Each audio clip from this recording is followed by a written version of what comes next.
নমস্কাৰ স্বাগতম জনাইছোঁ নীতিৰ একাডেমি ইউটিউব চেনেললৈ মই ৰবুল আমিন আপোনালোকে চাই আছে নীতিৰ একাডেমি ক'ৰ পৰা চাই আছে নিশ্চয় কমেণ্ট কৰি জনাব এটা চাব কোৱেশ্চন নাম্বাৰ 1ত কি কৈছে from the equation for the following statement and solve the equation subtract 7 from the 5 times of a number আমি ধৰি লৈছোঁ নাম্বাৰটো কি আছে 5x আৰু তাৰ পৰা 7 মাইনাছ কৰিছোঁ তেতিয়া ৰিজাল্ট কিমান আহিছে 8 আহিছে তেতিয়াহ'লে চাওকচোন ইয়াতে এনসাৰ কিমান আহে তেতিয়াহ'লে এনসাৰ আহিব 5x 8 - 7 হ'বলৈ গ'লে কি হ'ব +7 তেতিয়াহ'লে ইয়াৰ পৰা আমি কিমান পাম দুটাক যোগ কৰিলে কিমান আহিব 15 15 আৰু 5 টো ইনটু আছে সো হ'বলৈ গ'লে ডিভাইড হৈ যাব সো x ইকুৱেল টু আমি কিমান পাই আছোঁ ইয়াতে x ইকুৱেল টু 3 নাম্বাৰ 2 কি কৈছে 1/3 of a number is more than the number is 5 1/3 of a number এটা নাম্বাৰৰ 1/3 তাৰ মানে x/3 মোর মানে 2 প্লাস করলে কিমান আহে 5 আহে তো তেতিয়াহ'লে আমি ইয়াতে x ইকুৱেল টু কিমান পাম এতে কি কৈছে এতে কোৱা হৈছে যে 1/3 of a number 1/3 of a number is 2 more than the number is 2 more than the number 1/3 of a number is 2 more than তার মানে এতে কি আছে যেতে আছে যে 1/3 of a number is 2 more than মানে এটা থেকে এটা কি আছে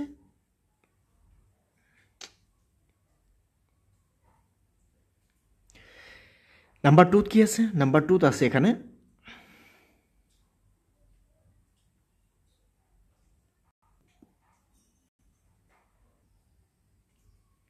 Next question number 2 কি কৈছে question number 2 কৈছে যে 1/3 of a number the 1/3 of a number is 2 more than the number is 5 আমি যদি এনেকে ভাবো যে নাম্বাৰটো x তাৰ মানে x/3 1/3 এটো নাম্বার কি আছে 2 is more than এটো নাম্বারতকে কি আছে 2 বেশি আছে কিতিয়া কি হয় নাম্বারটো কিমান আহে 5 আহে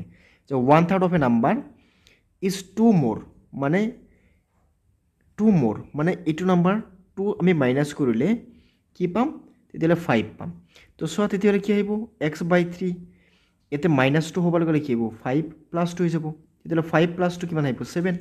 তো ইফালে কি আছিল x/3 সো 3 হ'বলৈ গলে কি হ'ব ইনটু হৈ যাব তেতিয়ালে আমি ইয়াৰ পৰা কি পাম x = 21 এতিয়া সো নাম্বার 3 কি আছে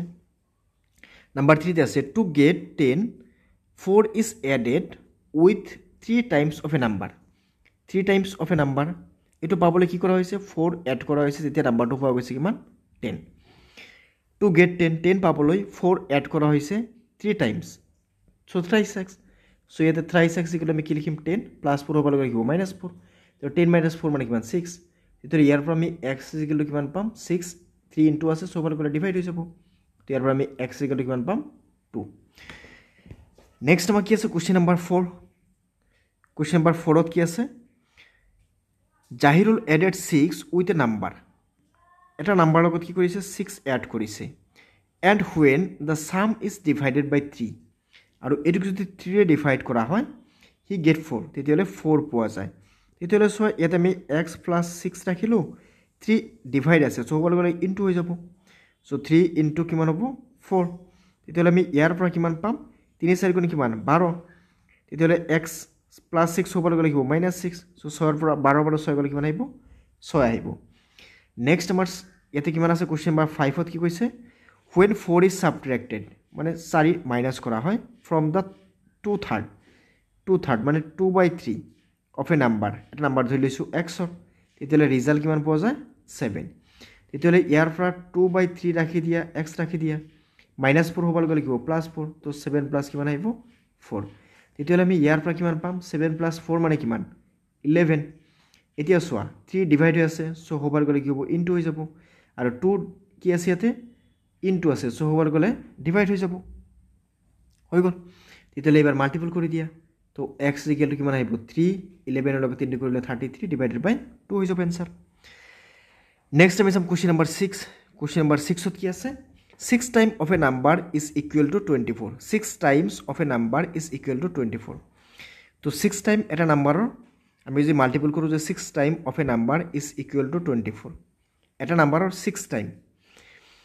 তো এটা নাম্বাৰ 6 টাইম মানে কি 6x of a number is equal to কিমান আহিব 24 তেতিয়াহ'লে আমি ইয়াৰ পৰা x ইজ ইকুৱেল টু কিমান পাম 24 ডিভাইডেড বাই 6 তেতিয়াহ'লে x ইজ ইকুৱেল টু কিমান আহিব 4 নাম্বাৰ 7ত কি আছে when 5 is added 5ক এড কৰা হয় 1/4 তাৰ মানে 1/4 এটা নাম্বাৰৰ তেতিয়া পোৱা যায় 6 তেতিয়াহ'লে ইয়াতে 1 ৰ লগত x ইনটু কৰিলে x/4 আমি লিখিব পাৰিম এটোক আমি x/4 লিখিব পাৰিম তো 6 প্লাস 5 হ'ব গ'লে লিখিব -5 তেতিয়াহ'লে আমি ইয়াৰ পৰা কিমান পাম ইয়াৰ পৰা x is equal to 6 ৰ পৰা 5 মাইনাস কৰিলে 1 এতে 4 into 1 কৰিলে কিমান পাম আমি 4 তেতিয়াহ'লে আমি x is equal to কিমান পাই যাম আমি 4 পাই যাম নেক্সট আমি চাম নাম্বাৰ 8ত কি আছে 3/4 of a number is equal to 12 3/4 তাৰ মানে 3/4 এটা নাম্বাৰৰ of a number is equal to কিমান কৈছে 12 তেতিয়াহ'লে ইয়াতে thrice x is equal to আমি কি লিখিম 12 into 4 তেতিয়াহ'লে আমি ইয়াৰ পৰা x is equal to কি লিখিম 12 into 4 কিমান 36 divided by 3 নাইবা তুমি এনেকা কৰিব পাৰা যে 12 into 4 ৰাখি দিলা এতে x is equal to কিমান আহিব 3 যাব 4 12 মাজত 4 বাৰ এতে 4 তো 4 4 গুণ কিমান আহিব 16 তেতিয়াহ'লে আমি x ৰ ভ্যালু পাই গলো কিমান 16 নেক্সট কোশ্চন নাম্বাৰ 2 কি কৈছে কোশ্চন নাম্বাৰ 2 কৈছে length of a rectangle is more than its breadth by 5 cm perimeter of the rectangle is 26 cm find the area of the rectangle length of a rectangle is more than the breadth by 5 cm মানে আমি যদি এনেকে চাও যদি এটো length হয় এটো breadth হয় এটো x বুলি কলে এটো কি হ'ব x + 5 কিয়নো লেন্থ তো 5 বেছি কৈছে perimeter of the rectangle is 26 cm এটো চাৰিটা সাইড যদি আমি প্লাস কৰো কিমান পাও 26 পাও তেন্তে আমাক এৰিয়া উলিয়াব লাগে এতিয়া আমি পেৰিমিটাৰ আৰু এৰিয়াৰ ফৰ্মুলা আমি জানিব লাগিব সো পেৰিমিটাৰৰ ফৰ্মুলা কি আছিল 2 into l plus b মানে length plus breadth তাৰ লগতে 20 কৰিব লাগে আৰু এৰিয়াৰ ফৰ্মুলা কি আছিল length into breadth তো এনেকে লিখা যে সলিউশন let breadth ধৰি লৈছো x so therefore length কিমান আহিব x plus 5 তাৰ মানে কি আছে 5 সেন্টিমিটাৰ বেছি আছে সো এতিয়া according to question তো সোয়া 2 into l plus b ইয়াতে কিমান কৈছে 26 দি আছে আমাক তেতিয়ালে l plus b কিমান পাম 26 2 into আছে সো গলে ডিভাইড হৈ যাব তেতিয়ালে এটা কাম কৰা ইয়াতে l plus b মানে কিমান পাইছো l মানে কিমান x b মানে কিমান x plus 5 তো x দুটা প্লাস করলে কি আহিব 2x প্লাস কিমান আছে 5 2 26 মাজত যাব কিবাৰ 13 বাৰ এতিয়ালে আমি ইয়াৰ পৰা 2x ইকুৱেল টু আমি কিমান পাম 13 সো হবৰ গলে কিমান হ'ব -5 হৈ যাব এতিয়ালে 13 পৰা 5 গলে কিমান আহিব 13 পৰা 5 গলে 8 এতিয়ালে ইয়াতে x ইকুৱেল টু কি আহিব 2 হবৰ গলে হৰণ হৈ যাব তো 2 যাব 8 মাজত 4 বাৰ তো 4 সেন্টিমিটাৰ হৈ গল এটো হৈ গল 4 সেন্টিমিটাৰ তেতিয়ালে এটি কিমান আহিব 4 + 5 4 আৰু 5 কিমান আহিব 9 সেন্টিমিটার ওকে 4 এর পাছত কিমান আহিব 9 সেন্টিমিটার আহি যাব তেতিয়ালে এতে লিখা যে therefore ব্রেথ কিমান পালো যে ব্রেথ পালো আমি 4 সেন্টিমিটার সো লেন্থ কিমান আহিব লেন্থ কিমান গৈছিল তাৰ লগতে 5 যোগ কৰিব লাগিব তাৰ মানে 9 সেন্টিমিটাৰ সো therefore এৰিয়াৰ ফৰ্মুলা কি আছিল l into b তাৰ মানে আমি কি কৰিম 4 into 9 সো কিমান আহিব 36 সেন্টিমিটাৰ স্কয়াৰ তেতিয়ালে ইয়াৰ কালি কিমান হ'ব কালি মানে কি ভিতৰত কিমান খিনি ঠাই আছে 36 সেন্টিমিটার স্কয়ার কালি আছে নেক্সট নাম্বার 3 ত কি কৈছে নাম্বার 3 কি কৈছে sum of the age of Anupam Rahul and Jahirul is 32 years মানে অনুপম ৰাহুল আৰু জাহিৰুল তিনিজনৰ বয়স যোগ কৰিলে কিমান আহে 32 বছৰ Anupam is 1 year younger than Rahul Anupam ৰাহুলতকে 1 বছৰ ডাঙৰ তাৰ মানে অনুপমৰ পৰা 1 বছৰ বিয়োগ কৰিলে ৰাহুলৰ বয়সৰ সমান পাম আকৌ কৈছে Zahirul is 2 years older than Rahul আকৌ জাহিৰুলৰ কথা কি কৈছে জাহিৰুল ৰাহুলতকে 2 বছৰ ডাঙৰ ওকে তেতিয়াহলে আমি ইয়াতে যদি এটা কাম কৰো এতে আমি লিখিলো a প্লাস r মানে কি পাইছো আমি a - 1 প্লাস j আকৌ এটো পৰা আমি এনেকে লিখিব পাৰিম না j = r -2 হবলৈ গলে +2 হৈ যাব তেতিয়ালে r + 2 = 32 এতিয়া সোয়া a plus a minus a মানে a মানে অনুপম r মানে রাহুল j মানে জাহিৰুল এতিয়া সোয়া r মানে আমি কি পাইছিল ইতিমধ্যে a minus 1 plus 2 is equal to কিমান পাই আছো আমি 32 এতিয়া এটাই দুটাই তিনিটাই আমি লিখি দিলো তিনিটাই আৰু ইয়াতে সোয়া plus 1 plus minus 1 so minus 2 আৰু plus 2 cancel কৰিলে ইয়াতে কি থাকিল 32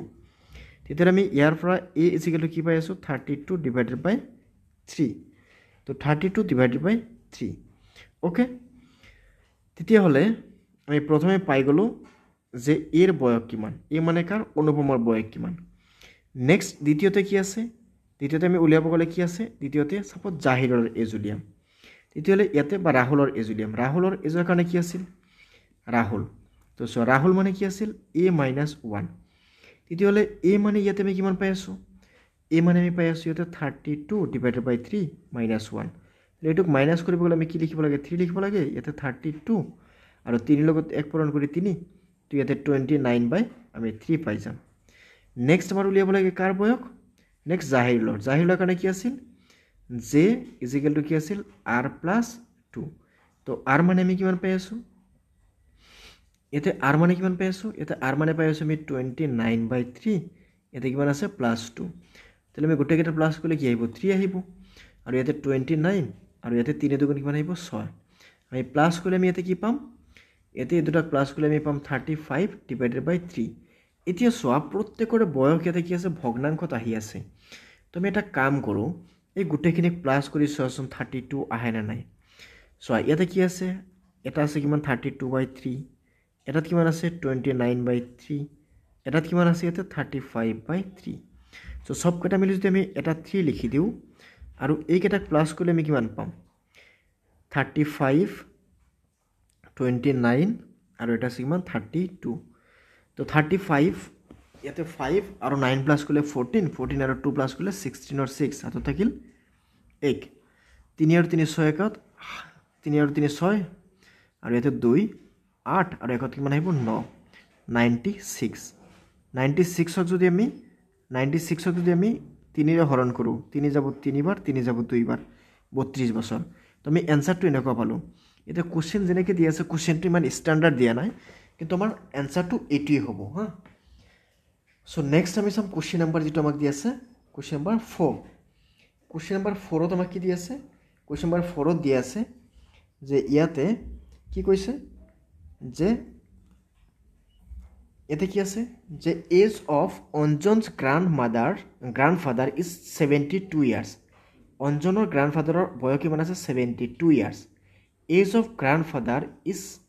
2 years more than 7 times of Anjan. Find the age of Anjan. তোমার অঞ্জনৰ বয়সটো উলিয়াব লাগে সো ইয়াতে লিখি দিয়া সলিউশন ইয়াতে আমি ধৰি লৈছো অঞ্জনৰ এজ আছে a ওকে অঞ্জনৰ এজ আছে a এতিয়া আমি চাবলৈ গলে ইয়াতে অঞ্জন কি কৈছে as of Anjan's গ্ৰান্ডফাদাৰ is 72 years আমি এনেকে লিখি দিলো যে এজ অফ অঞ্জন এ অঞ্জনৰ গ্ৰান্ডফাদাৰ কি আছে 72 যে এজ অফ অঞ্জনস গ্ৰান্ডফাদাৰ কিমান আছে 72 এতিয়া age of Anjan's grandmother is 2 years more then 7 times of the age of Anjan এতিয়া অঞ্জনৰ গ্ৰান্ডফাদাৰৰ এজ কি কৈছে যে অঞ্জনৰ এজৰ 7 টাইমছতকে 2 বছৰ আৰু প্লাস কৰিলে ইয়াৰ কি হ'ব গ্ৰান্ডফাদাৰৰ এজৰ সমান হ'ব তেতিয়াহলে আমি ইয়াতে লিখি দিলো 7a = 72 প্লাস 2 পৰা গলে কি হ'ব -2 তেতিয়াহলে ইয়াৰ পৰা 7a 72 ৰ পৰা 2 গুছি গলে কিমান আহিব 70 এতিয়া আমি ইয়াৰ পৰা a = কিমান পাম 70 / 7 তেতিয়াহলে আমি ইয়াৰ পৰা কিমান পাই আছো 7 = a = 10 তাৰ মানে অঞ্জনৰ এজ হ'ব কিমান 10 বছৰ ওকে সো এটা পাই গলে আমি কোশ্চেন নাম্বাৰ 4 সো নেক্সট আমাৰ কোশ্চেন নাম্বাৰ 5 আমি পৰৱৰ্তী ভিডিঅত সলভ কৰিম সো তোমালোকে নিশ্চয় চাই থাকিবা নিৰিট একাডেমি ধন্যবাদ